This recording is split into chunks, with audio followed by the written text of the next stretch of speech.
Northwest University community, a warm welcome to you and thank you for joining us as we get an overview of the work that the NWU Council undertook over the past year. We are joined by Mr. Bert Sorgdrager, Chairperson of the NWU Council. Bert, thank you for your time. As always, it's lovely to see you. Thank you, Angeline, and it's nice to be back in the studio. And of course, today is a very auspicious occasion. We are joined by Mr. nwu-pukke, and he's the Deputy Chairperson of the NWU Council. Nwu-pukke, it's a pleasure to meet you. Thank you for joining us. Thanks, Angeline. Happy to be here for the first time. Lovely. Bert, we are nearly at the end of the year, of course. What would you consider some of the highlights and challenges of 2022? So, Angeline, I think we as a University Council and as a community are very satisfied that after the COVID experience, it's to a large degree back to normal. Also, we are very satisfied that the university on an academic level is performing. Our finances are sound. After, the COVID episode, we're very glad to report we're back to normal. We're very satisfied that the university is functioning well. On the academic front as well on the financial front. Our finances are sound. And we've appointed a new VC, as you know, and we're happy to report that the VC has landed well. We have received his third update since he started at the university, and Council is very happy with the progress the university is making. And, we have a lot of things to brag about, so we can say to the viewers there, visit our website. It's continuous updates, but maybe just to mention two is our number one position with a 100% pass rate in the psycho exams, and recently an international rating agency has ranked our engineering faculty number one in South Africa, and we're very, very proud of that. Nwu-pukke, at the last meeting of the year, the budget for next year is also approved. Is Council happy with the outcome? And of course, you also had a discussion with regards to the annual performance plan for 2023. That was also approved. What can we expect from this? Thanks, Angeline. Yes, indeed, Council reflected and approved the APP. We're doing it correctly in that strategy must be the guide to our resource allocation. And our budget for 2023, among others, looked at our infrastructure plan for next year. Another important investment we are making as a university is in green economy. Among others, we are looking at solar, not only because we are facing the scourge of load shedding, but also because it's the right thing to do, So we are looking at a medium to long-term plan in relation to investment in solar, One of the other important issues that naturally we would look at in relation to budget allocation. Bert, during our interview at the previous council meeting in September, you mentioned that the NWU's transformation journey will be high on the agenda at this meeting. What would you like to share with our stakeholders with regards to the NWU's approach to this? Angelina, I'm very happy to report that the final version of our transformation journey was approved by Council today. So I mentioned previously, the transformation journey is more than black and white. It is transformation in the broader sense, and Council was really satisfied with the plan that was put forward to us. Of course, in the times that we live, this is the right time to launch this program. So yes, it's been approved, and the modalities will now be worked out for us to launch the program next year. But as I've mentioned, it is not a paper exercise, it's about the heart and the minds of the people, and we want participation of everybody. And Bert, of course, now we're looking at our new cohorts of first-year students that will arrive on our campuses on the 3rd and 4th of February 2023, after which the registration and orientation program will commence. How will these programs unfold, and how many first years are we expecting? So Angeline, maybe start at the end. We expect our normal intake of approximately 12,000 students over the 3 campuses. So Council approved the registration and orientation program for next year. We will kick off on the 3rd and 4th of February for first years to arrive.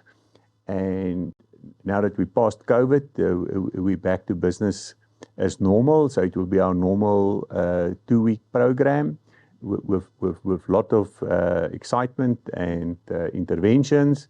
And yes, we're looking forward to the first years. And if I'm a first year, I would really look forward to next year. It's going to be fantastic. Awesome. And our campuses are looking beautiful, I must add, Bert. So they're walking into a lovely, lovely environment. Obakeng, the NWU Gender-Based Violence and Sexual Harassment Ethics Charter for staff and student leaders will also be implemented. This is, of course, very high on the institution's agenda. What does this entail, though?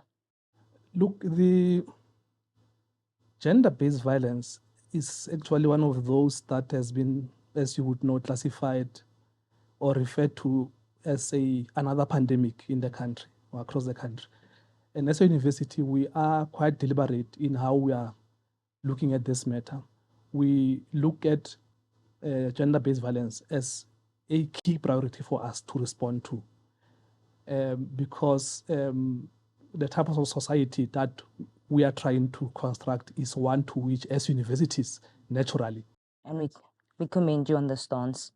Angelina, I can just maybe also add that we reconfigured our human rights committee, also to what Obakeng has mentioned, also to strengthen our approach on that side. So there was a makeover of our human rights committee to address these issues. Council was also treated to a tour on campus. What were the highlights of the tour?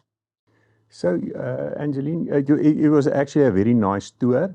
So maybe, we went to the farm and saw all the cattle and, they're plowing the lands. It was good rains here. So the farm was quite nice to see. Then we went to the nursing school, state-of-the-art equipment that they have to assist in the training. That was very, very exciting. But I think the most important thing to note here, Angeline, is we also came to look at the biggest infrastructure project that this university has ever undertaken. We have spent 460 million rand in building new residences. So we built 6 new residences with a total bed capacity of 1,700. And just to contextualize it, we currently have 2,700. So with the two together, we're moving towards 5,000 beds on campus for a campus population of 11,000. So 40% of our students are taken care of on campus. And I must tell you, those residences look very nice. As I mentioned, I'm excited about the first year program. And when I looked at those residences, I thought maybe I must enroll for some diploma or something here next year. But I think Council was very satisfied with our investment here. I certainly do agree, Bert. I also had a look at that and it does look amazing.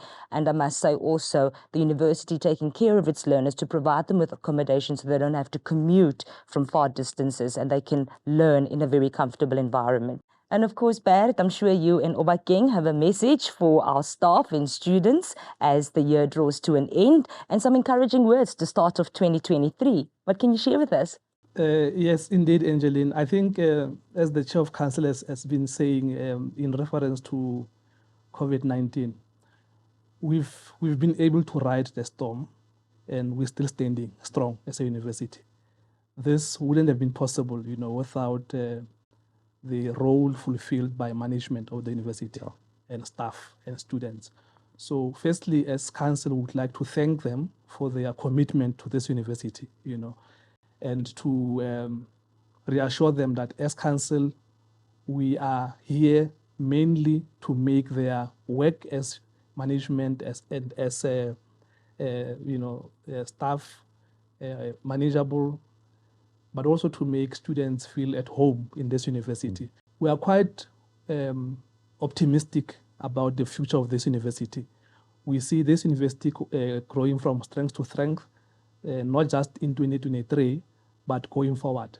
And of course, once again, this can only be possible because of the excellent work that staff will continue to put in to produce good students, but also students also doing their bit to become leaders of tomorrow for this continent.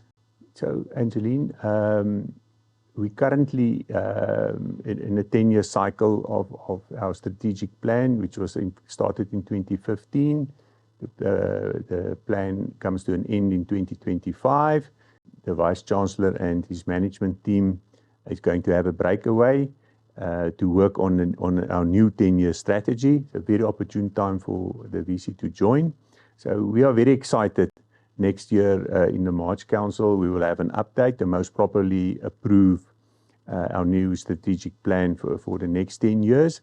So exciting times for staff and students to participate and give input in this plan and leave a legacy for us. But yeah, if we look at the past 10 years, I'm very happy looking forward for the next 10 years.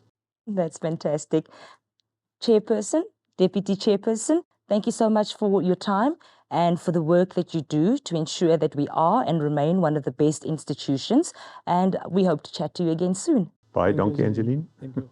Northwest University community, thank you for joining us. To our students, we wish you the very best for your exams. Have a safe and wonderful festive season. Best wishes for the new year. Take care.